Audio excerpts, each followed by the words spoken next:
Alright, nagdula mig chess sa akong pag-umangkon nga si Diboy. Kay kani nga dula gi-request gini ni Kikit. Kan nakakaluog ito mo gi-request gini ni nga dula kay gusto ni nga mapildi si Diboy kay wala daw nakapildi sa second street Nazareth.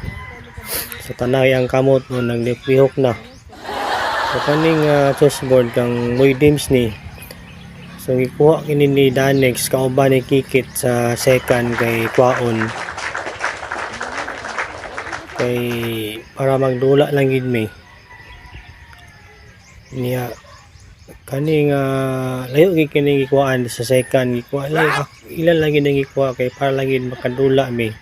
So, nagpaabot gid mi kay kapulgon na kay mi.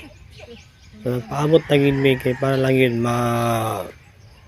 tuman ang request ni Kikit na magkadula mi.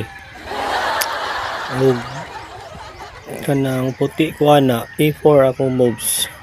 Ug kanang naka-blue si Dindin na. Una siyang saligando sa DepEd. O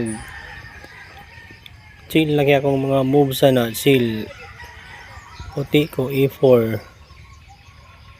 Kay gusto nila nga gusto gini Kikit mapildi si Diboy kay wala daw nakapildi kay marami na si Diboy o si kanang master magana si Diboy gabi kina nga mga